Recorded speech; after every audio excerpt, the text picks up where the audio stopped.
Khary's crib. Khary's crib.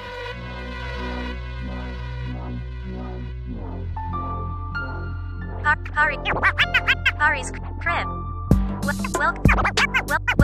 Welcome to the dopest live stream. That's something like a podcast, something like a newscast, sometimes like a showcase. Khary's crib. Khary's crib. What's good and saying, pretty people? Tuesday evening. My name is Khary. This is my crib. We have another dope show for you tonight. Quiet on set, the Nickelodeon Doc dropped and shed some light on the dark side of Nick. We'll talk about it. Meek Mill proposes to give money to Philly to help what's going on? violence. Academics has something to say about it. We'll talk about that as well. AI robots are giving massages, scammers are scamming, and much more. I'm joined by the homie Bees Buddha, the beautiful and funny Trish. Tonight's show is brought to you by Show Pro. You want to run your show like a pro? Visit Show Pro Live. What's up to all my house guests in the chat? Phone lines are open. 813-559. I don't know what Bees got going on over there, but what's poppin' with everybody? How is everybody doing? How are you feeling? How you feeling, Trish? How you doing this evening? I'm doing pretty good. Well, not pretty good. I'm doing pretty positive. Pretty positive. It's pretty good to me. Pretty positive. Good. But I feel you. I understand what you're feeling right now. You know, I feel like I'm feeling. You know. All right, Bees, you gotta put the chips away, man. You gotta put the chips away. And I don't think he's listening to anything I'm saying right now. No. You're not listening to anything I'm saying, right? Probably not. Nope. Bees, are you hearing me? What's that? See? You gotta put the chips away, B. Man, I don't see you. I don't see me. I just see Trish. You're eating chips and they're loud. I'm eating Cheez-Its. You're eating Cheez-Its and they're loud. You can't. The mic is picking up the bag. It's picking up the crunching. It's picking up everything. And you just gonna eat that last piece too. Yeah. What's that? Greedy. Yeah. All right. So how's everybody's weekend? How's your weekend been? You know, my weekend was good. Bees was out here for the weekend. Trish linked up with me and Bees and Bees lady over the weekend as well. Thursday we was out of Smoking Words. It was Yeah. we spoke about that on Friday evening and shit like that. What you were saying, Bees? Yo, Bees, can you I hear can't me? hear you. I can hear Trish. I What's can't that? hear Khary. Oh, he said what you did. Did you enjoy your weekend? That's what I did. I really enjoyed my weekend. So you can hear me, Trish, but Bees can't hear me. Bees cannot hear you. He can only hear me. All right, tell him to leave and rejoin. Leave and rejoin. Who, me? Me? And tell him to rejoin without the goddamn chips. Rejoin without the chips. Okay.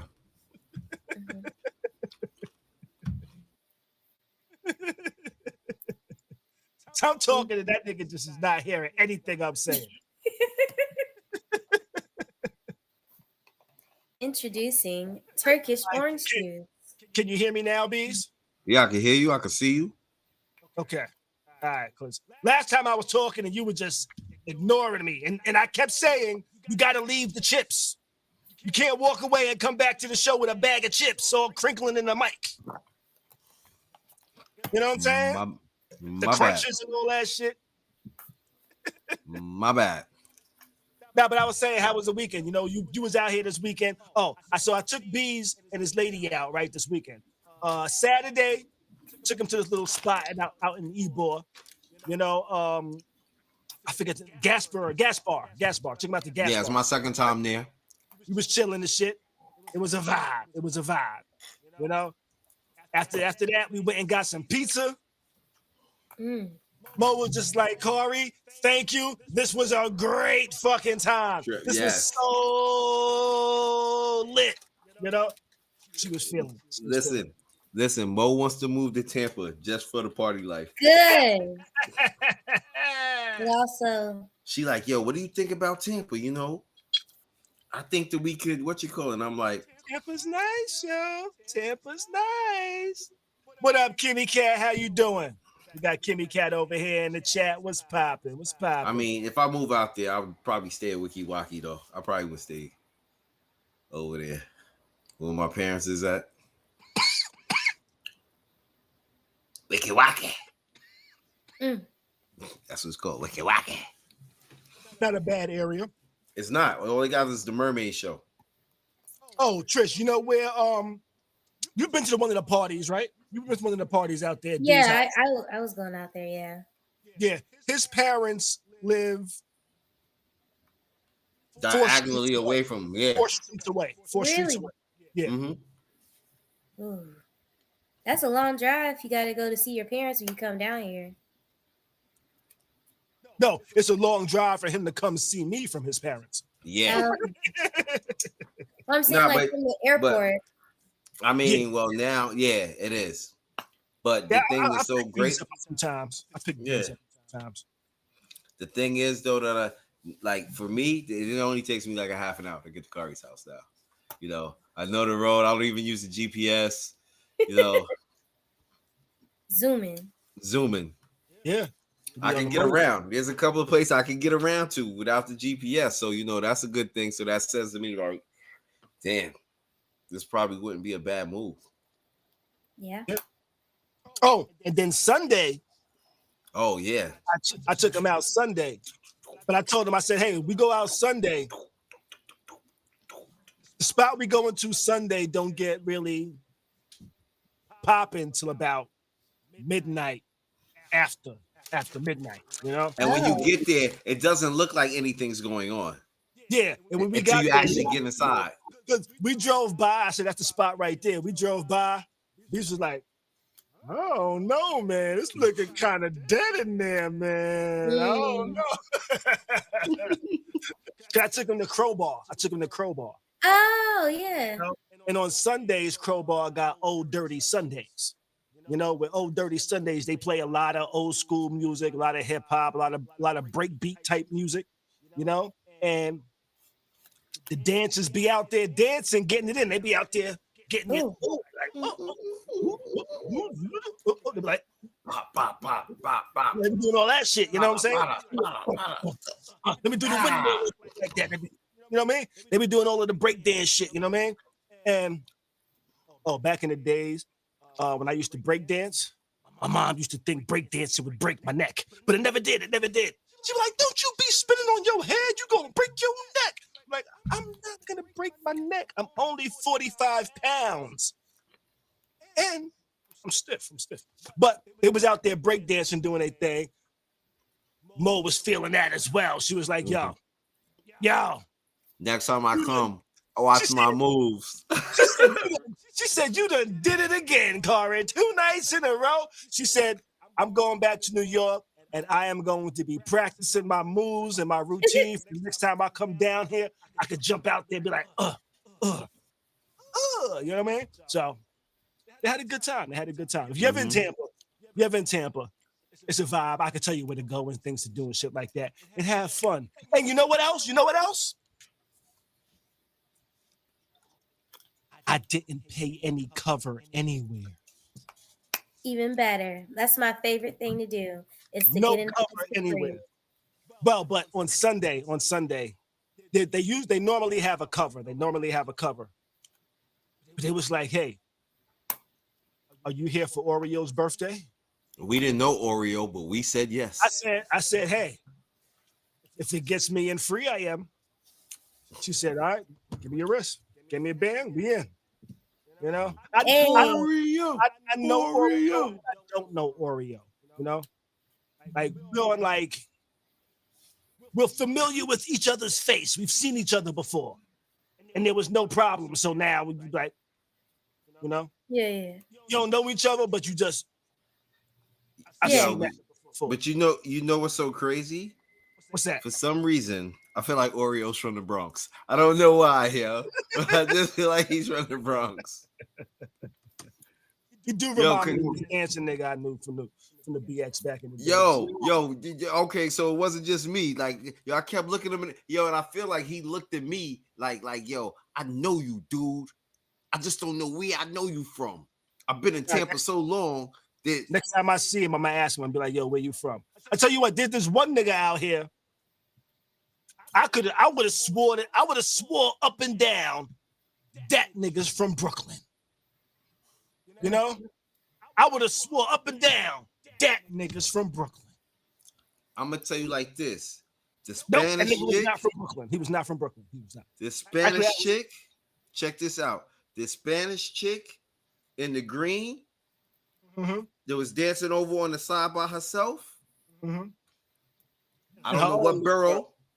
I don't know what borough she's from, but she's from New York, because freestyle music is that was like freestyle music is like go to DC in New York. You get what I'm saying? New York and Jersey. It's a what you call it, but you know, they start playing the Silent Morning and all that, and she was in that zone, yo. Like, but I said to Mo, I said, yo, she's Puerto Rican. Like, yeah, she was Puerto Rican. Yeah, steps. Yeah. You can tell she used to have a routine back in the day she did with people, and those people wasn't there, but they was there in spirit. They was all synced up in spirit, you know? Silent morning. It was a good time. I wake up and you're not by my side. On my Sunday, I went to Hollander. What's that? St. Pete, because it's a hotel and they had like that pool party. Oh, okay. You better throw the pool party. What you call it? Because you don't there start off with it's a hotel. You don't start off like that. Out, you had the cheeks out. Yeah. I posted a front-facing picture of me in my one-piece bathing suit on my Facebook, and already my great aunties are talking about it. Good thing you didn't have the twins out, right? So you had the twins out, you'd have been in trouble. You can see it's a one-piece bathing suit, but yes, you can see some cleavage, a little V action. A lot of bits of cleavage. Yeah. I can't help it. God bless me. I can't help it. God bless Trish, and she can't help. But you know what? With that one, let's go ahead and move on, jump into it, because not everybody has a lot of time tonight. We're gonna jump right into it with this whole Nickelodeon doc. You know, Yes. it was called. What was the name of it called? On the Set. Quiet It on was called Quiet on the Set. Quiet on the Set. Set. It was called Quiet on the Set. It was about some I dark gotta see the Nickelodeon. Right now, I'm not too familiar with this era of Nickelodeon. Like, over the years, I recall hearing a bunch of things, not a bunch of things, but quite a few things about the girl Amanda Bynes, right? And I was familiar with the name, but I wasn't familiar with who she is or who she was. I'm from the Double Dare era of Nickelodeon. You know, I'm not really from the era of the Nickelodeon. What Would You Do era. We from the what Would You Do era. Yeah, from that era. I'm from the Double Dare era, so I wasn't too familiar. But I watched the documentary, you know, and it started off talking about the showrunner for Nickelodeon, who is or was Daniel Snyder, you know, and I saw a picture of him, and I was like, yo, that dude looks familiar. I'm very familiar with the way this guy looks. I know him. And then I was like, you know what? He played in the show Head of the Class. He played in Head of the Class. And for those that aren't familiar with the show Head of the Class, it was the late 80s, early 90s. It was a show about like a school, smart kids in a class and shit like that. Everybody was supposed to be a genius. And now this cat wants to come bother me. And the show also starred Robin Givens. And that's actually the show that made Robin Givens a star. Yeah. You know? But he wrote that show, and that's why he was also on the show. But that him was and Brian Robbins. Yeah, that was his introduction into Hollywood and screenwriting. And from there, he started writing children's shows. And that's what got him in Nickelodeon, writing these children's shows. And he became so successful at it, he became the man at Nickelodeon. Pretty much had his way. Was able to pretty much do what he wanted. He did some shit that was a bit creepy. He was a super asshole. But I don't think he really necessarily should have been the focus of this damn story. Because there was pedophiles that did some wild shit in this damn show. Not on the show, but at Nickelodeon. Both of y'all get to see the documentary? Yes. I didn't see all 4 episodes. I am in the middle of episode 2. But episode 1, I definitely seen episode 1. I really want to know, like, I'm sure I'm gonna get more in depth as I go, you know, episode 3, episode 4. But I'm really interested in what a couple of Nickelodeon stars do have to say if they partook in this dark side of Nickelodeon thing. Like, I'm kind of interested, like did this happen to Keenan? Did this happen to Cal? They talk about stuff in the other episodes. What about you, Trish? What you thought about it? Did you finish watching it all? Hey, as someone from, I didn't watch the last episode, but I did watch episodes 1 through 3. And as someone from this era, I will say it was very heartbreaking watching all of my favorite childhood stars talking about their experiences. Like when Giovanna got on there and she was talking about the racism she was enduring, which wasn't surprising. I wasn't surprised by that. I kind of expect that most of the time anyways. But it was just hard because it's like, on one hand, it's like either you're going to be neglected and pushed off to the side and be made to feel like nothing, or you're going to get sexually abused and targeted. And Dan Schneider, the reason why he was the focus is because he was the one facilitating the environment. He brought in those pedophiles. Those guys that you see that were interacting with those kids, he brought those people in. Well, they said he so didn't that's why hire those people. He didn't what? He didn't hire those people. They said he didn't hire those people. He didn't have anything to do with their hiring. Yeah, but he kept them on the show. He knew they were weird. Brought them to other shows. Kept them. No, he didn't bring them to other like shows. he knew No, they he were didn't. weird. No, he didn't. No, that's the other He what you didn't call it within he didn't bring them to Nickelodeon. other shows. He didn't the one guy that was also helping with all that. He helped with another show, didn't he? Not after the shit came out. He was one of the few people that didn't write a letter. You know, he didn't write a lot of when the guy got convicted. Well, okay, before we jump forward to that, okay, there was a part on here where one of the mothers or one of the girls was talking about what's the guy's name? Brian something, I think. No, James. No, not Brian Robbins. It was James. It was James and Jake or something like that. Yeah, Brian. I think that's what I'm talking about. Brian Peck. He was, I forget what his actual role was. He was the one that interacted with the parents and kept the kids, but he became very friendly. He became very friendly with some of the kids, and one of the kids early on, he asked to exchange emails so they can like just talk about stuff with the show, what things that's going on, and things like that. So the girl said everything was fine for a couple weeks, couple months.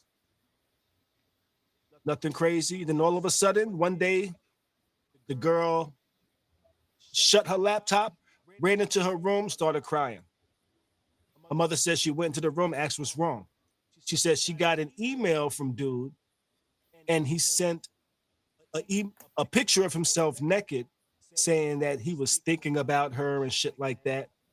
And the mother saw this and took no action. The only action she took was, you ain't fucking with this dude no more. She didn't call the police. She didn't tell anybody. She didn't do anything.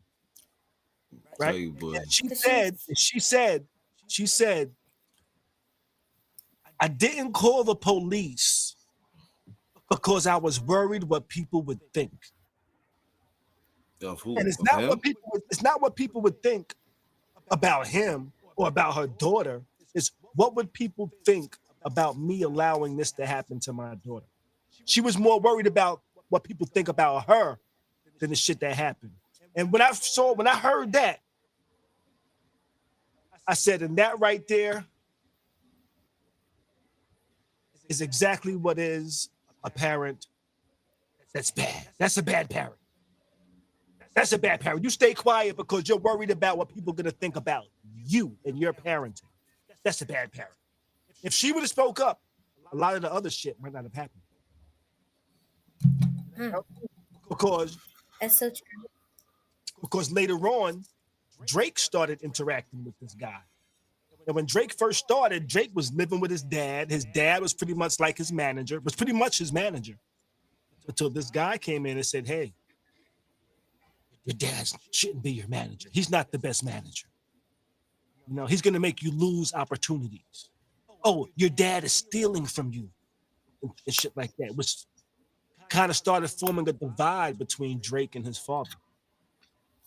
You know, Drake's father and mother eventually got divorced. After that, Drake was living with his mom. Dude actually was able to influence it enough to where Drake's dad was now pushed out the picture. And down the road, guess what happens? He was getting nasty with Drake. That's right. He was doing things to Drake. So Drake didn't even describe it. He wasn't even able to describe it. He just pretty much said, yo, just imagine the worst things that can happen. That's what happened. So and his mom let him be unattended with his grown ass man. See, and there's other people I wonder also who does Nick have anything to say? Nick Cannon? Yeah. He ain't said nothing. But I know Jordan from Just Jordan, he said, I ain't gave up no ass. My show got canceled. I wonder if that's why the famous, Jet Li, the Johnson nigga with the puppet. Who? It was a Nickelodeon show with dude he had the puppet. The puppet was his homeboy, but the puppet was the voice of Bill Bellamy. Oh, Cousin Skeeter or whatever. Yeah. Yeah. So that's why they Yeah, I got. forgot about that. You know what's so crazy? I mean, it's either it was racist or either the black kids wasn't giving them no butt, and that's why the shows start getting canceled. No. Here goes the difference between the black parents and the white parents. Mm-hmm. The black parents are going to say shit. The black parents are going to say shit to the point where you might feel like, you know what, if I say too much, I'm going to get my kid kicked off of this thing. One of the kids actually feels like he got kicked off because his mother spoke up so much. You know, whenever she felt like there was something not right or anything like that, she kind of spoke up. Even though she did say that sometimes she wouldn't speak up because she didn't want to be that difficult mother, that difficult parent on the set. Yeah. You know, but he feels like he got taken out because his mom was speaking up. His boisterous. Though I think more people should have spoke up. Yeah. You know, because outside of the pedophilia shit that happened, the dude Dan Snyder that ran the shit, he was drunk with power, in my opinion. He was young, he was drunk with power, and he was doing whatever. And because you got to figure he's in his early 20s when all this shit is going on too. Because nobody spoke up, I can see why he didn't think he was really doing shit wrong. It was also bad because he took Amanda Bynes like outside of tutoring hours and would be having private one-on-one time with her for hours of her pitching ideas, and she's like 10 years old. I don't know any 10-year-old that has good ideas to pitch for hours. Multiple times. I don't know. I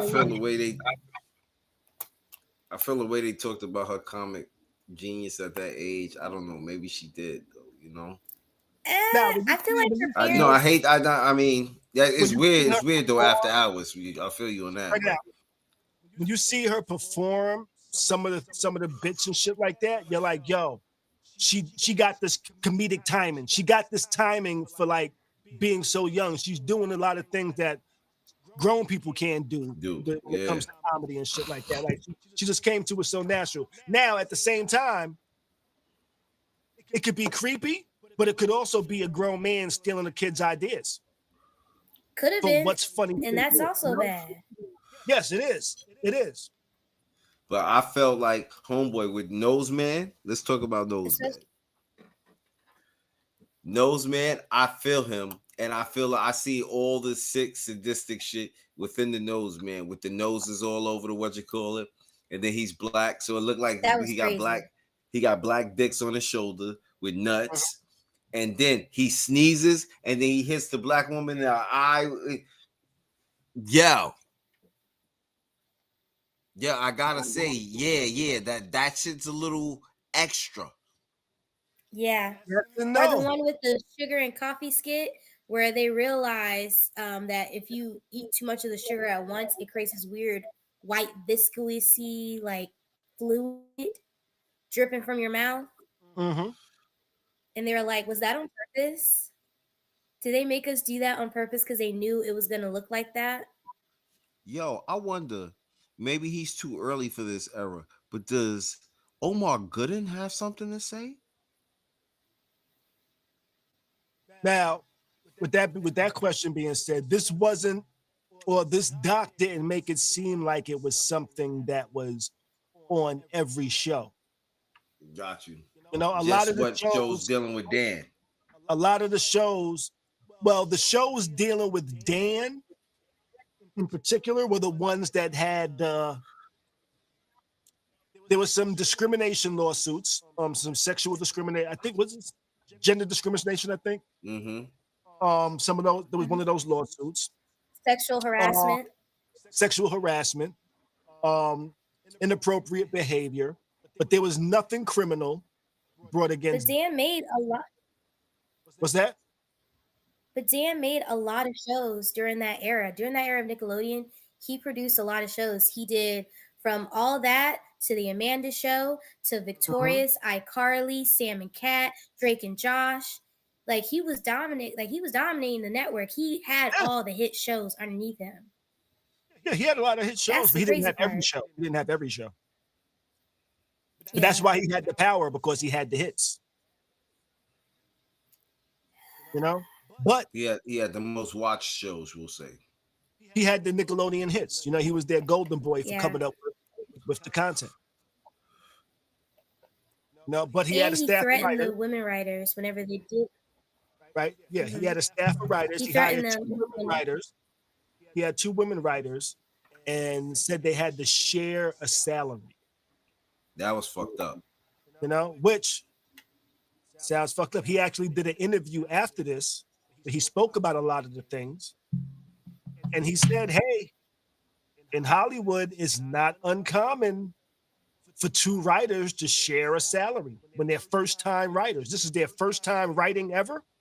He said it's not common. He said, I've had them do it. I've had 2 men do it. I've had a man and a woman do it.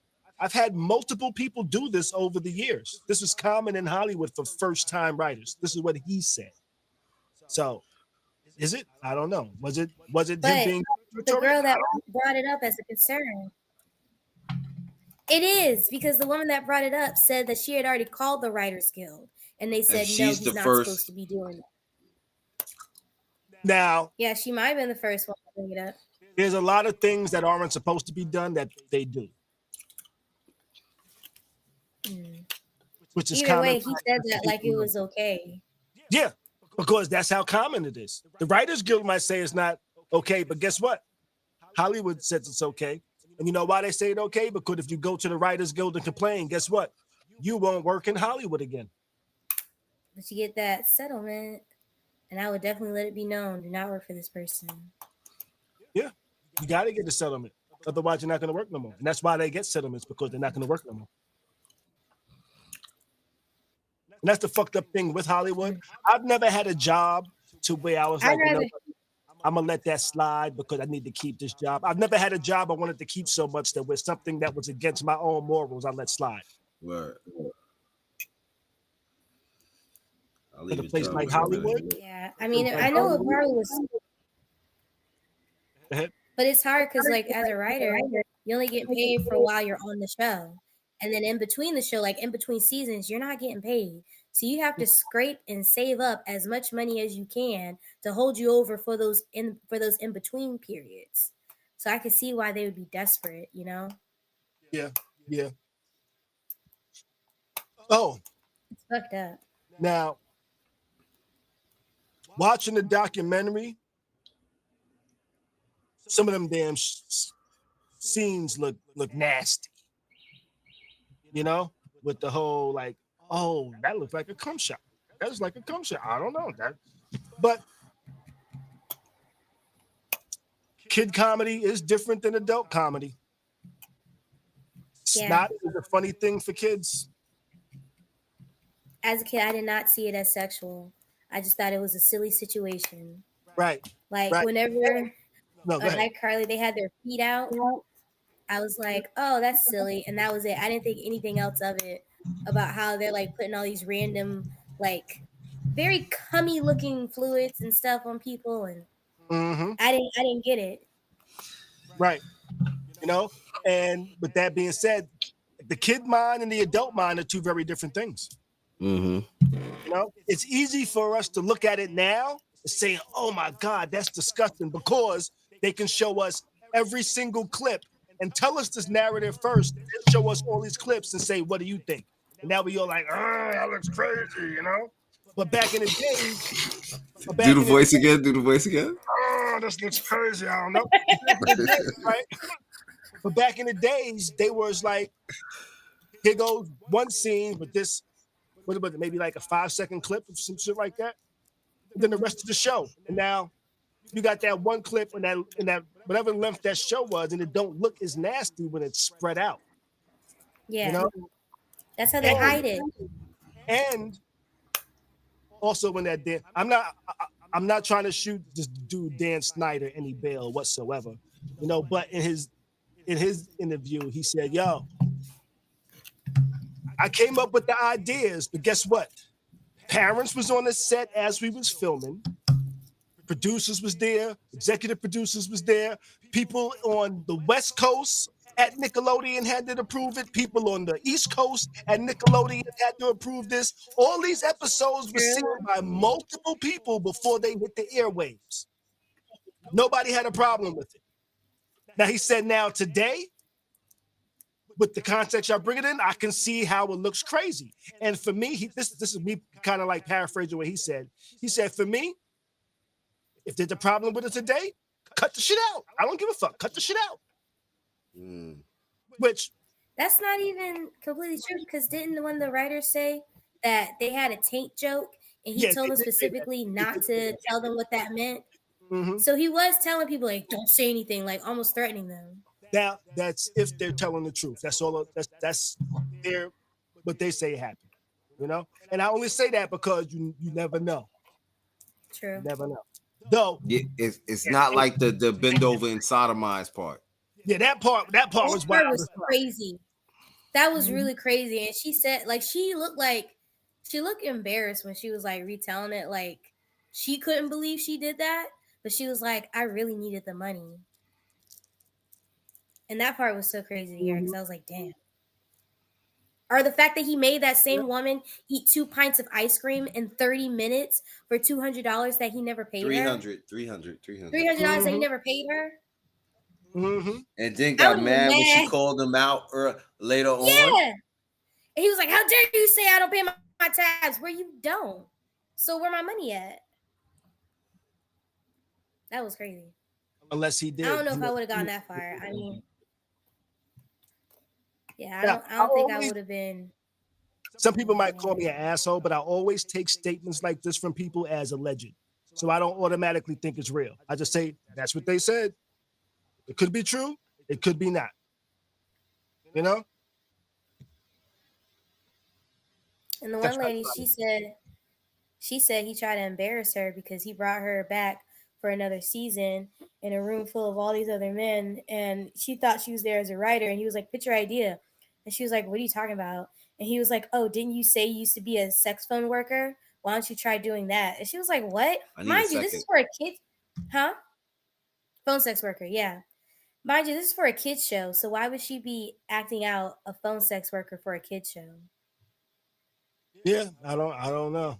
She got crazy over there at Nickelodeon. You know, that dude, I think he kind of felt like he was drunk with power. Young, drunk with power. I think he was the super duper asshole. Probably. I definitely think that, you know. And he created a divide between kids and their parents, like with Amanda Bynes. And when they said that she was like 16 and she was like dating some older guy, she just got tired of all these restrictions her parents were putting on her. So she reached out to him to go stay at his place or whatever. Or I don't know what he did, but I know the parents were mad at him. He spoke about that too. Actually, I think she ran away. This is what this DJ hit. This is what he said. He said that she ran away. She called him when he ran away. And he actually had somebody pick her up and like take her to like a police station or some shit like that. Like he didn't actually meet with her or anything like that. He had like a driver pick her up and take her somewhere. And like the police got involved and shit like that. So after they explained that situation on his interview, it didn't really seem nasty on that situation when she ran away. You know, he said he did help her emancipate. You know, and he said that was just a common thing kids in Hollywood did. That was his argument. I'm not throwing him no bail up. I'm just giving you what his response, because this is one of the first on his interview. This is one of the first interviews that I seen somebody accused of doing horrible shit come out and say, you know what? I was wrong. I was fucking. He apologized like a motherfucker on his shit, and with the shit that he did, with what he was saying, with the way he treated people, with the way he kind of had people massaging him and shit like that. But his shit was like the first time I actually seen somebody it's like the first time I seen somebody actually apologizing and taking accountability for the shit that they did. You know, Who, like Dan Snyder? yeah, without Yeah. being in court. He dropped his own interview, and the person that interviewed him actually was a kid actor on Nickelodeon. He was not a kid on that show. He was He a was grown man. he was a grown man. Okay, He was on iCarly. Yeah. I assumed he was a kid because you know, but he was a grown man on that show. All right, so Yeah. Well, on iCarly? Yeah, he was a side Yeah. character. So he was the donut shop guy. And Yeah, you know, the creepy hairy guy. yeah, well, he had long locks and he had the donuts. Mm-hmm. he still Yeah, got on the long stick. locks. But so that interview was from Dan's perspective, and I think actually put out by Dan. Yeah. You know, but even with that said, that's the first time I've seen somebody like somewhat take accountability and say, you know what, I was wrong. As I was watching it, there was people I wanted to call and apologize and shit like that. He You know, should have apologized beforehand. And Jeanette McCurdy already said in her book that he had offered, or was it in her book or later on, but she said that he offered her $300,000 when the show ended, when Sam and Cat ended, as long as she didn't say anything, or was it I guess it was the network officially offering her the money, like hush money. Yeah, there's a lot of there's a lot of hush money cover-ups too, though. But you know, that's neither here nor there. Yeah, and you know, because they did that, they created other problems. Like Drake Bell assaulted a teenage girl. That's why that man ran away to Mexico all them years ago. Well, he didn't. They said he didn't assault. He didn't allegedly assault her. He was charged with pretty much sending inappropriate text messages to a girl. They didn't have no contact. Okay. Well, it's still gross and grooming, and he definitely had it. But they also said the girl lied about her age to him. So this is what they say. And that's why he wasn't charged with the actual sexual crime of like touching anybody. I'm just telling you what they report. Yeah. But I also didn't. I don't know. I just don't foresee myself being fooled by. What's that? Say it again. I think I have a statement pulled up. I think I have a statement pulled up. Put out to People Magazine. Hold on. Whose statement? The girl that allegedly was groomed by Drake. So she said,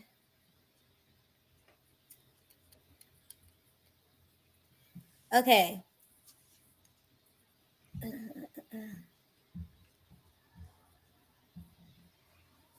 She said that he did assault her in 2017.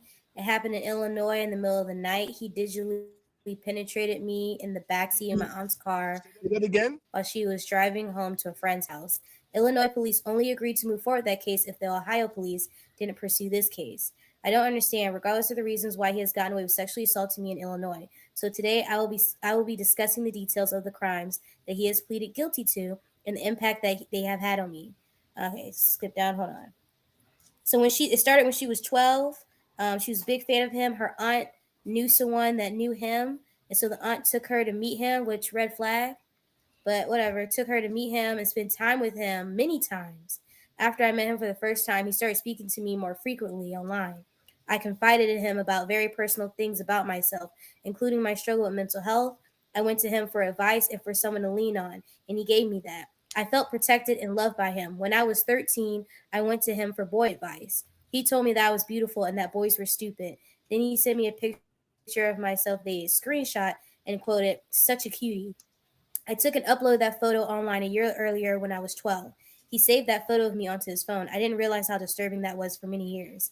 Later, another instance of creepy behavior happened when I was spending time with him at the age of 14. He told me that he couldn't believe how much I'd grown since he last saw me. He said that I wasn't little anymore and I was, quote, a woman now. How when I was 15, I noticed a huge shift regarding his treatment and attitude towards me. when I was younger, he was sweet. How old was he at this time? How old is he at the time? Mm-hmm. Let's see. This is in 2017, and Drake's in his 30s, so he's still a grown man. I don't know how old he is. Let's see. Y'all got to keep going he's into in his 30s now. Yeah, I won't. But yeah, I was just saying, like, she, from her side, she's saying, like, no, he did do this. But, and that the only reason why they didn't go forward is because I guess there were 2 cases in 2 different states going on at the same time. Yeah, he's 37 years old. So in 2017, how old was he? 27. No, 37, 2017. We're in 2024 right now. 4 and 3, that's 7 years ago. He was 30 years old.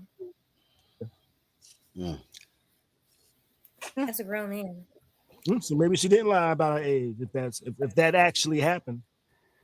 From her perspective. At the same time, if that happened, why ain't nobody talking about her aunt? Yeah, because that is weird. Why she kept bringing her around this man. Talking about her aunt? I'm gonna put you in the backstage, Beats, because you look like you're giving somebody a head right now. Yeah. Khary, that's sexual harassment. I tell you what, my father. Oh man, my father used to get pissed at me. He used to get pissed at me because I used to watch Mr. Rogers' Neighborhood. He did not like me watching Mr. Rogers' Neighborhood.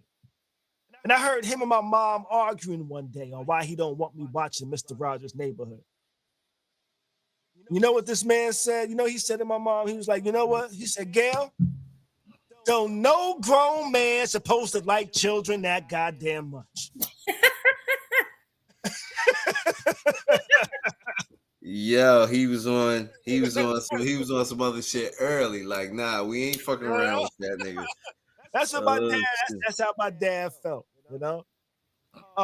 Though I've never heard a negative story come out about Mr. Rogers. He might be one of the pure people that actually did it because he wanted to enrich children's lives, you know. And I don't ever recall there being. He wasn't. Yo, listen, they tried to do some.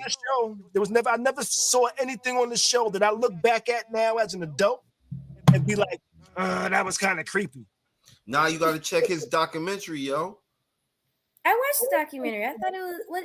Does this set my miss? Mr. Rogers' documentary was good. It was a part where he didn't play that with the kid shit. Like, yeah, that's what I'm saying. It was something like they asked a kid, they wanted them to do a scene. This shit like there was something we missed. Yeah, I was confused. I was like, you about to drop a bomb on me?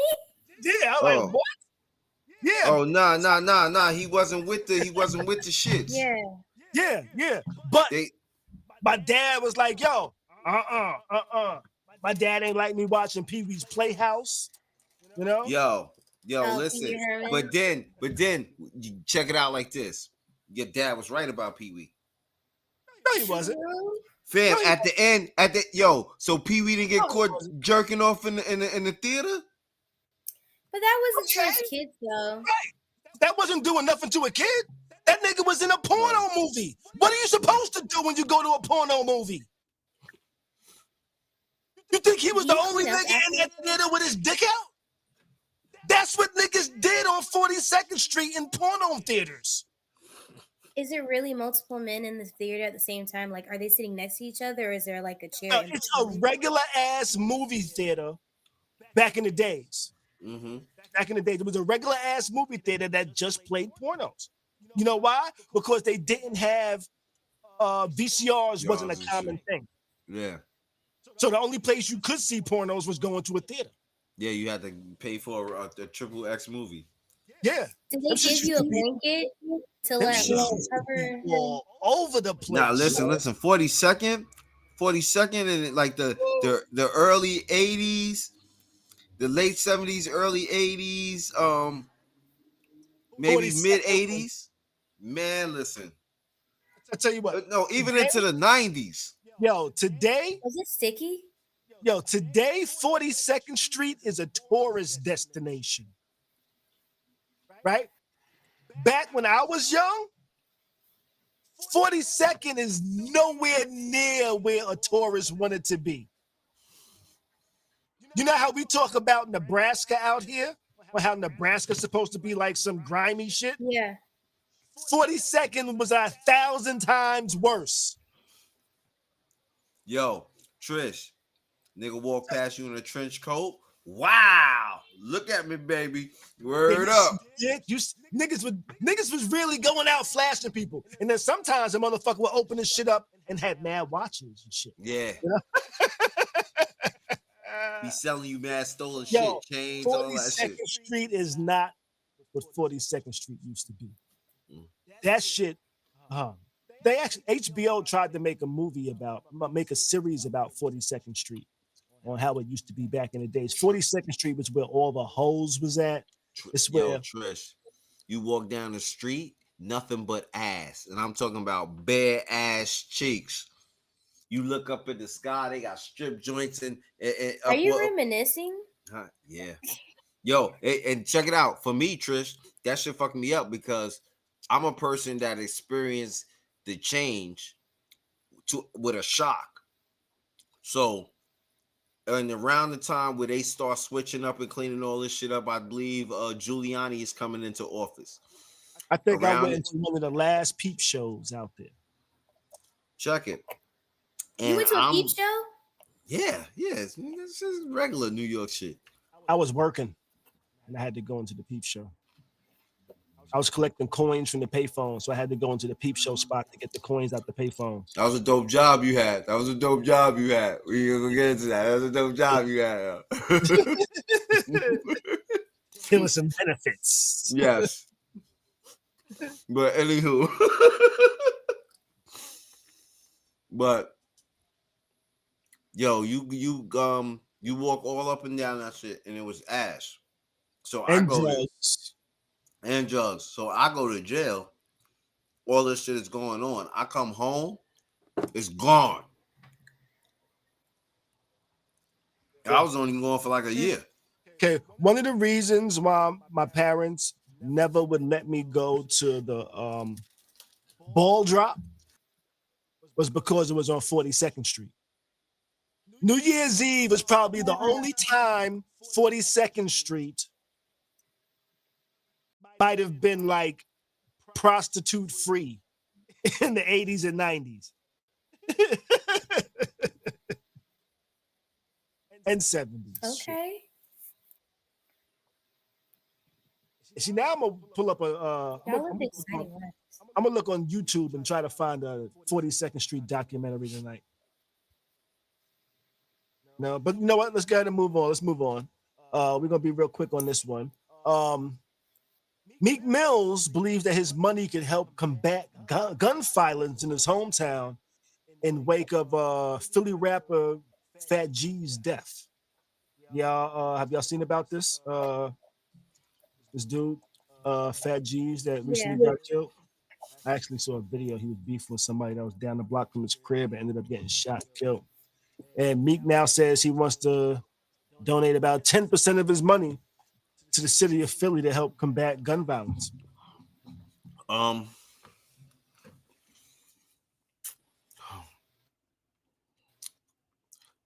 Guns don't kill people. Ignorant people with guns kill people. Now, if his money is going to go to straight education, picking up and opening up the minds of the young youth who have quit and dropped out of school and are into this gun violence thing, you know, it might work. Old man just took over B's body. You know, Right. The way he was doing that, right? The way he chewing too. Yeah, this nigga sucking his teeth and shit. Oh.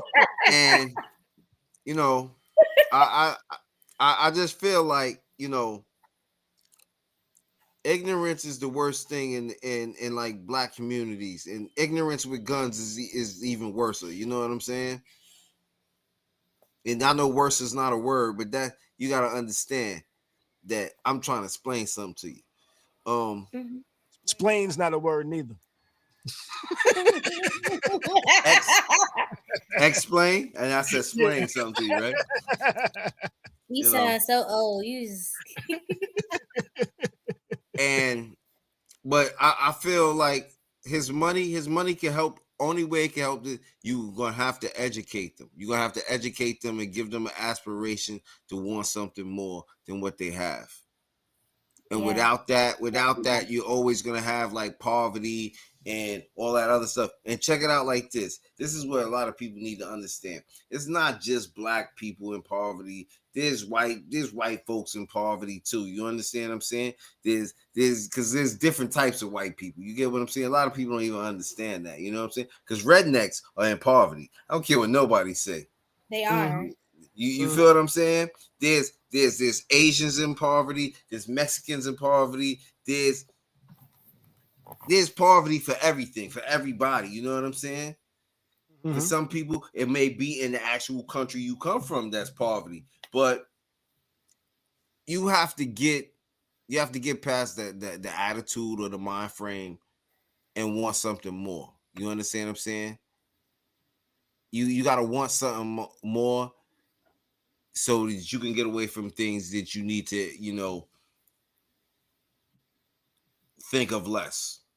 There's certain things that you don't need to do. Like, you know what I'm saying? If you can actually find a way to make yourself a way and educate yourself to think beyond a level of ignorance, I feel that you can just do better in life. And I'm saying that even from my point. Got you. What about you? What you think about Meek giving money to Philly? You think it'll do anything? You think it'll help anything? You think Philly will take it?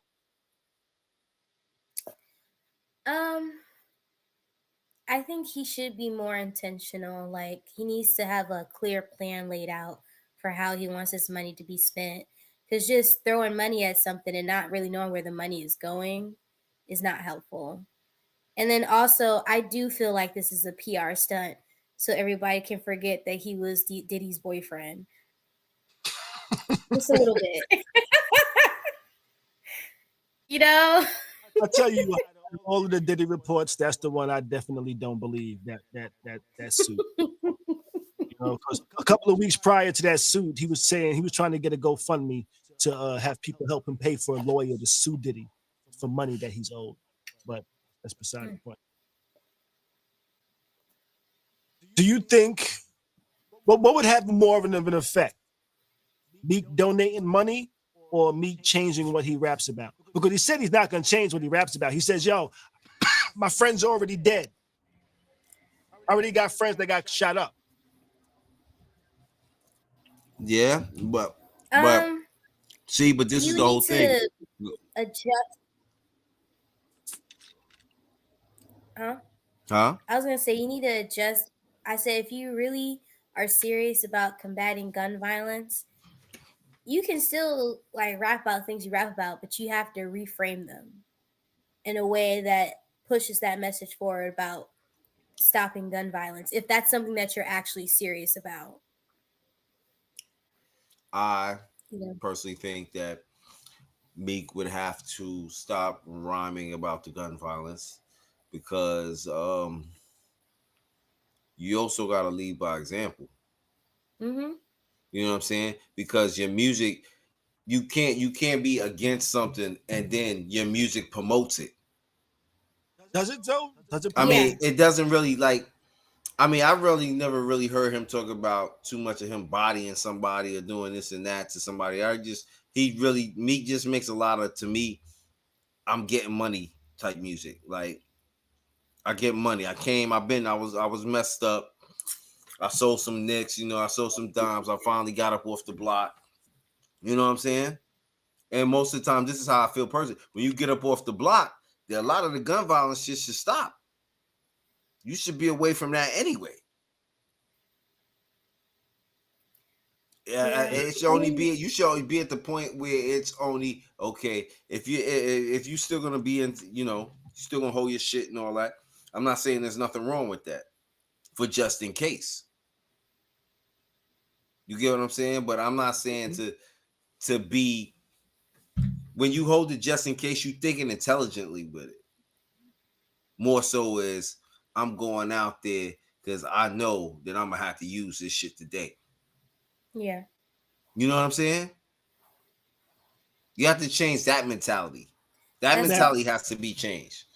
Now, one of Meek's most popular songs, he says, "We young niggas, we mobbing, we like Batman, we robbing this two-door Maybach with my seat back recline, and I'm like, real nigga, what up? Real nigga, shut up. If you ain't about that murder game, then pussy nigga, shut up."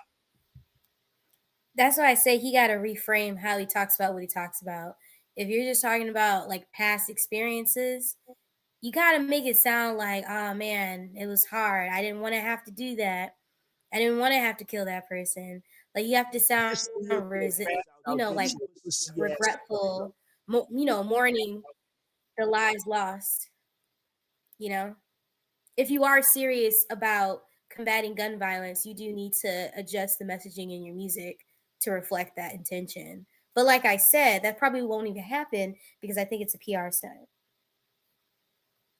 You don't think nobody gonna get any bread from nowhere, huh? He said 10% of his earnings. And nigga said he's going tithe to the city of Philly. 10% of his earnings, and now more people are streaming his music because they feel like they're supporting a good cause. But does he even care about that cause for real? If he doesn't do anything else to change how he's pushing his own music forward, what kind of messages he's sending out to younger people, and also, is he going to check in to make sure that the money he's giving is actually combating gun violence? How serious is he about this? Yeah, like do you have somebody else on your team itself like, yo, okay, boom, this needs to go to education. We're gonna better the schools. We're gonna get the kids this and that, blah blah blah blah blah blah. You know what I'm saying? Yeah, is that gonna happen? Boom. Or at the same time, are we gonna also try to help and educate their parents who can't read and write and so forth and so forth? You get what I'm saying? Because if you really want to attack the problem, you know what I'm saying? You must be educated. Mm-hmm.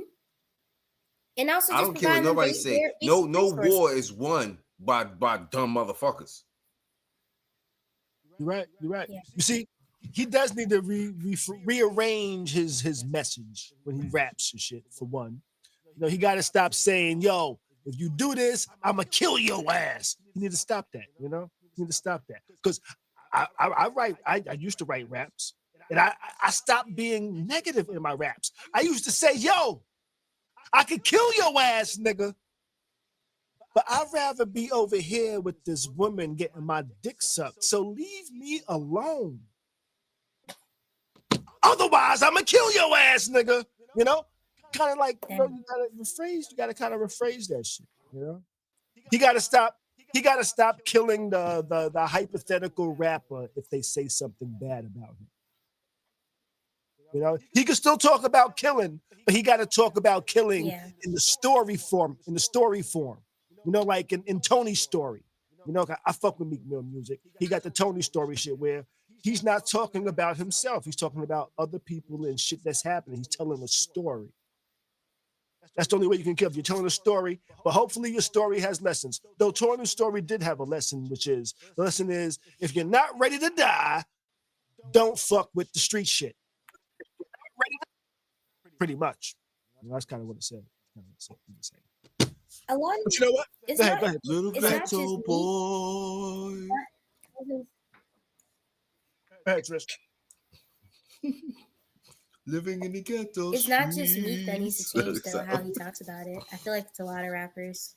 They need to change how they talk about gun violence. Like that, like for instance, 21 Savage, he tried to get on Twitter last year and he was like, "We need to stop the gun violence." And that whole day, people just responded to him by posting his own lyrics where he's promoting gun violence. Yo, listen, let me tell you something. I'm a big 21 Savage fan, and his stuff he sounded rough. Before you drop a message that we need to stop gun violence as a rapper that makes violent songs, you got to first start dropping songs that's not talking about gun violence or talking about how you need to stop gun violence before you start saying, "Hey, we need to stop gun violence." You need to start changing your message before you tell people your message when it comes to hip hop and making music and shit like that, for people to feel like it's a valid effort. Otherwise, you're just talking shit. But also 21 Savage, right? Yeah. Now, that's so crazy. When did he say this? He recently said this? This was last year. Because see, and look, he's not even following up. because No, it's red not. rum, red rum. We're gonna talk Yeah. about red rum itself. Nina. No, but red rum. Okay, so Yeah. we're gonna flip red rum around. Now, what is that? Murder. So, my thing is this, dude. You promoting even more. Like you think you got slick because you called it red rum? Yeah.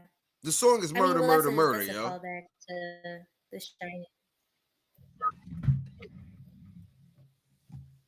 And it's not just him, it's also popular. It's popular to talk about gun violence in music. Why is Drake talking about gun violence in music? I don't know. You ever listen to Drake songs and these niggas talking about I'm gonna send somebody on you? Listen, I don't listen to. I don't listen. I listen to Drake when he first came out, but I'm at the point right now where I'm like DMX. I don't like the way he sounds. I like the way he looks. I don't like the way he raps. I'm kind of what you call it with Drake. I'm overdrawn with him. I don't think he's one of the greatest. Well, if you talk record sales, but I don't really feel he's what the hype is or how this generation feels about him. It's not for me. He connects to a lot of people. And I will say, I think he has some good music. But sometimes I listen and then he'll just like have like a random line in there where it's like he's like, I'm gonna do something to you. Like, what are you gonna do? Who y'all talking about? What are you gonna do? Nothing. Do right and just kill talk, everything. Run your mouth. I'm over Drake. Here. I'm just over here reading some lyrics. And I'm just like, the bar for rap has dropped so low. Oh my God. You know what happened? People got stupid and decided to start letting lazy rap be good. You're like, you know what? That's something I can do. I like that because I could do that easy shit. Just I'm sorry, just reading the lyrics. No, it made, you know what it is? Lazy rap made motherfuckers feel like they had to be more consistent. Like lazy rap, you dropping mad different albums. No, when I say lazy rap, I'm talking about everything they say. Like there's no creativity with it. It's just everything they say. It's nursery school rap. Because everybody's freestyling. Nobody writes. So it's nursery school rap. Nobody writes. With my K. I dare these niggas out here to say, hey, my shooters got the motherfucking K. They got the K. And that's how shit is. And niggas be like, yo, that shit go hard. It's because rap is the new pop. And pop had the same critique not too long ago about how repetitive it is and how it's very unoriginal. Rap is the new pop. It is now the mainstream music. And honestly, all people are worried about is being viral. You go viral on TikTok, you have a really catchy hook or a catchy chorus on TikTok. I blame your generation. I blame your generation. Yo. Okay, but Khary, not all music from y'all era was that good. I need you to be real. Not all rap songs from y'all era was that good. Listen, when this was crazy, the birds are chirping. Good morning. When it's like when shit like that just started going, like, you're like, I tell you what. Fuck, even beatbox. When MC Hammer, You Can't Touch This came out. Check it out. When You Can't Touch This came out, mad rappers was like, yo, what the fuck is this? This is trash. That's the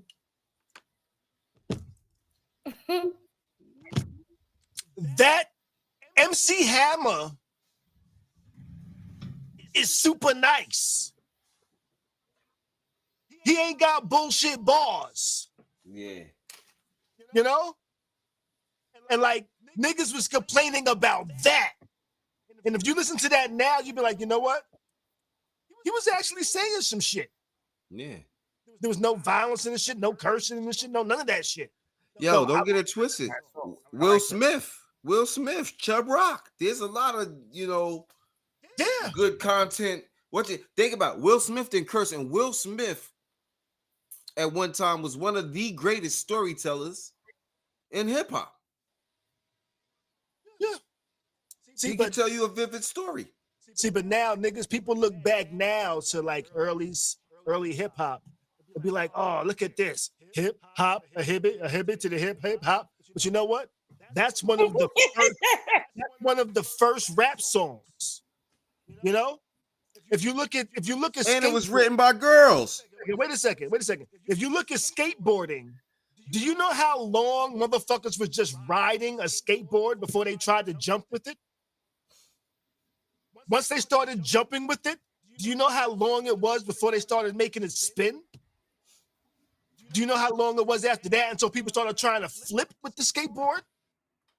You know, shit just progresses. As you figure out things, you try to make it more complicated, more complex, more complicated. You don't see any other sport or rap. Well, rap is kind of like a sport, but you don't see a lot of things advancing, but the difficulty being less. As things advance, the difficulty gets more increased. It's like hip hop, the difficulty level is decreasing as it tries to advance, if that makes sense. It makes that's kind of how I feel. I'm sorry. I got to say goodnight. All right, Joe. You leaving? Yeah, I gotta pick them up. All right, Joe. All right, yeah. No doubt. Thank you, brother. Y'all too. Have a good show. I'm gonna try to, get in there while I'm in the car, see what I can do. All right. Got you. All right. Okay. I don't know how to what you call it, but I'm out of here. All right, Joe. Turn your computer off. Do you want to go to the next one? Yeah. Yeah,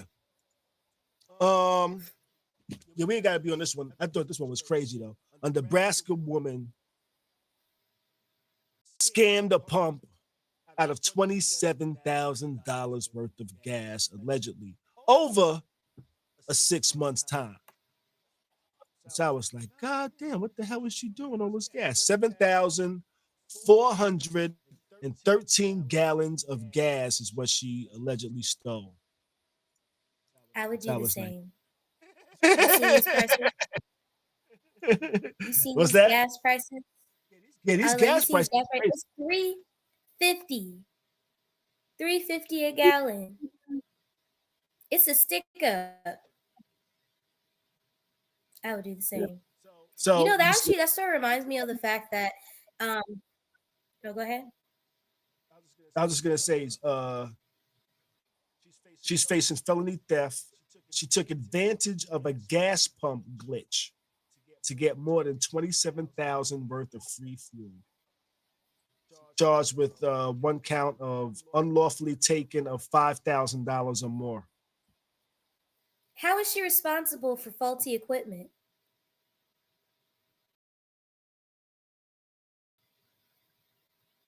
That's not her responsibility. So she was allegedly able to access the free fuel because of a glitch that arose after the gas station changed the order in which customers swipe their payment and rewards cards. The glitch allows people to use their reward card instead of a debit or credit card. Thompson allegedly figured out that when a rewards card was swiped twice, the pump switched into a demo mode that let a customer get free gas. Damn. I would do that too. That's not her fault. But you know what the wild thing is? What? She kept that shit to herself. She's the only one that got caught. She ain't tell nobody. She said, you know what? I ain't telling nobody because I ain't paying $3.65, $4 for some goddamn gas a gallon. Yo. Okay. And yeah, but she got away with it for a few months. Police said Thompson first received a rewards card she used from a man who needed to pay off a car debt. According to police, the man could not be contacted because he is now deceased. Okay. How is this her fault? It is their faulty equipment. Oh, another person said that she paid Thompson between $500 and $700 for discounted fuel. Damn. And then she sold the reward cards in June, right around the time the glitch was fixed. And I guess they're charging her because even though it was a glitch, she knowingly was doing it on purpose. You know? And because she didn't ever attempt to use her actual card, she just kept swiping reward cards. So what reasonable person in this economy would try to use their real money if they don't have to? Some people would go and tell the gas station, hey, Why? I would get free gas. Some people love to be good Samaritans. I don't. These companies are greedy. You better steal.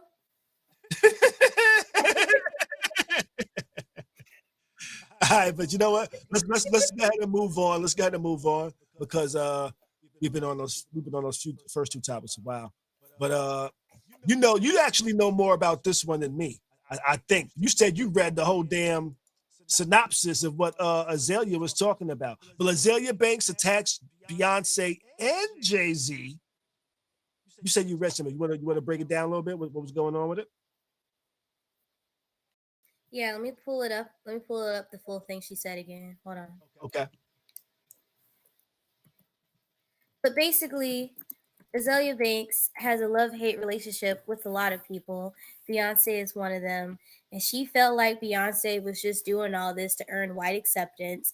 And she was like, why are you fighting so hard to platform these white women? She was referring to the Dixie Chicks because the incident that Beyonce had posted about in her Instagram post the other day where she was like, oh, an incident happened a few years ago that pushed me onto this path of making a country album.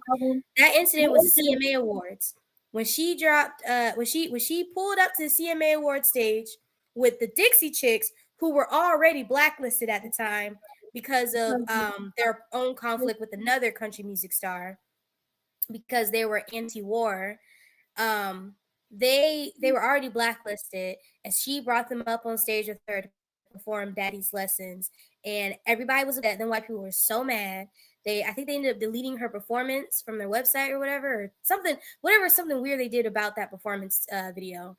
And so that is the incident Beyonce was referring to in her Instagram post the other day when she said there's an incident that, that hurt my feelings, that made me want to explore this genre more, because it was obviously country music is something that's important to her. She grew up in Houston, Texas, where they have the rodeos every year, and that's a common thing for people to do. I don't know if y'all remember when Megan Thee Stallion had like a rodeo themed video, like virtual concert or whatever, a couple years ago as well. So rodeos and country music is a big part of Texas culture, Houston culture. And so she wanted to tap into her culture. But Azalea Banks thinks that Beyonce is just doing this for white acceptance.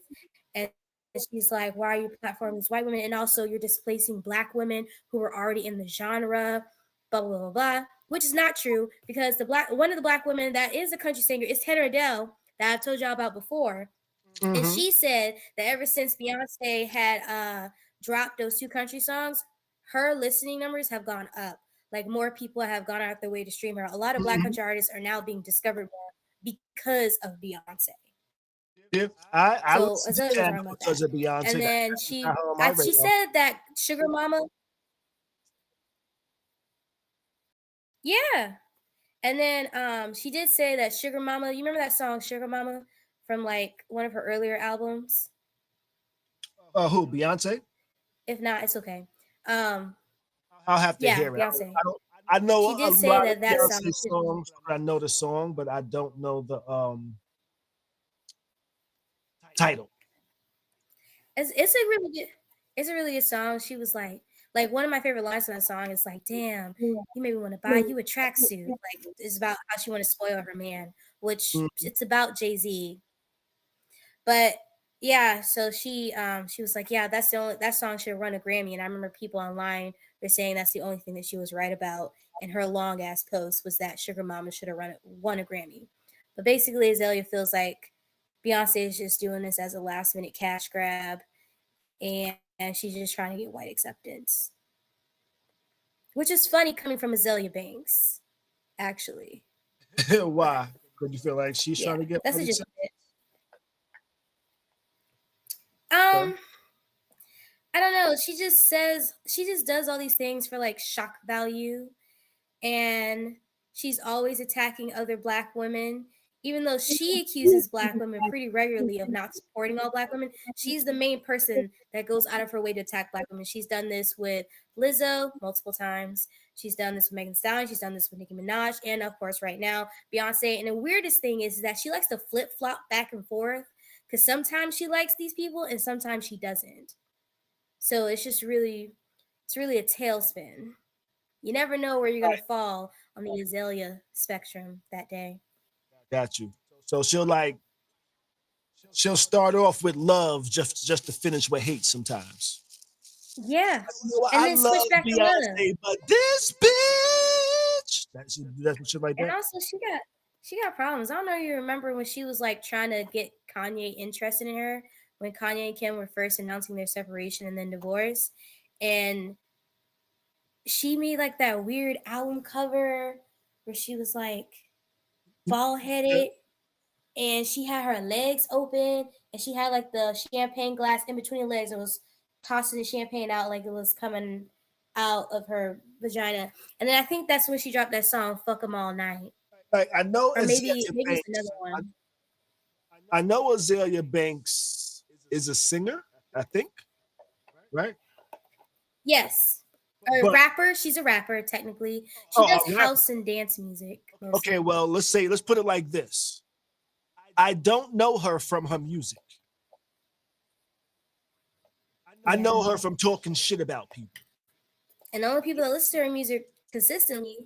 And I guess the reason why she has this audience is because she did music.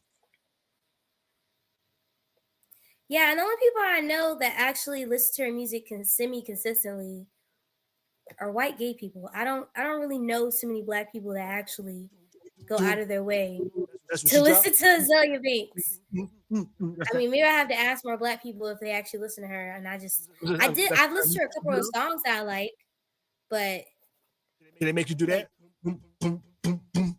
Yeah. You got to get low. I like that song "Fuck 'Em All Night." I really like that song. I'm just freestyling the beat for it though. I don't know how to beat it. Yeah, she's just weird. She's so weird. Let's see. Let's go ahead and move on.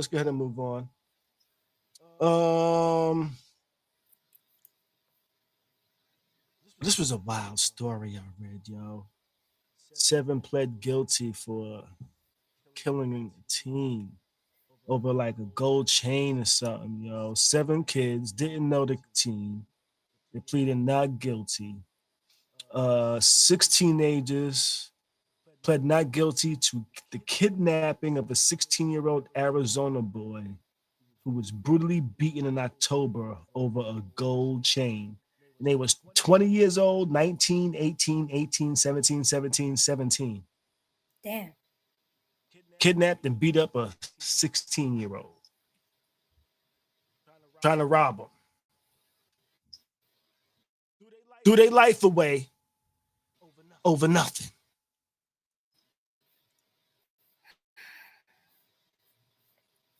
Crazy, I tell you, it's crazy. You there, Trish? Yeah, can you hear me? Can you hear me? Trish, you there? Oh, I think we lost Trish. Might have lost Trish.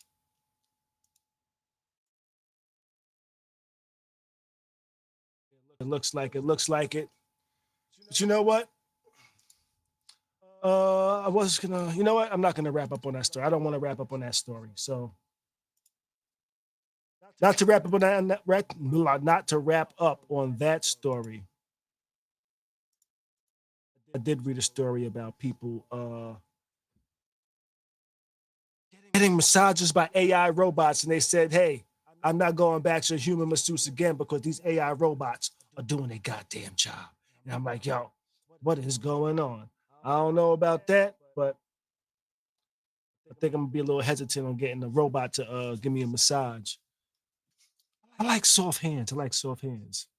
Well, I guess they could put foam on a. They don't necessarily have to be hands. They could be kind of like spongy fists that kind of punch your back. I don't know. I don't know. The cat is getting annoying. It's annoying me right now. And Trish says it won't let me back in. Well, I am getting ready to wrap up, Trish. I don't know what the hell just happened.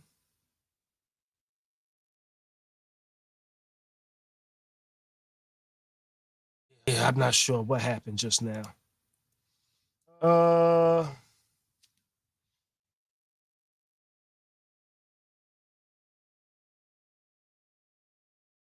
See, we got Trish caller right here. Trish.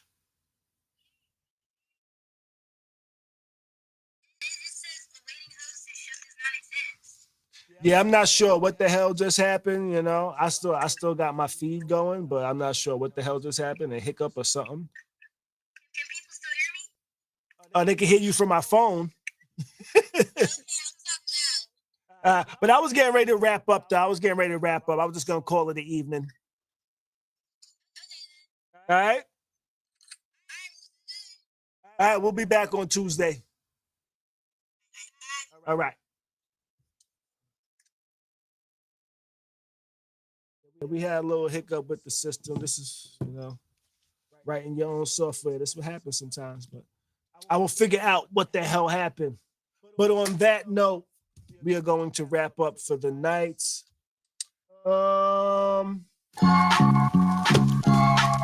So may the rest of your week be great. Do your best to stay sucker free. We'll be back on Tuesday. Keep a smile on your face. We's out, baby. Khary's crib.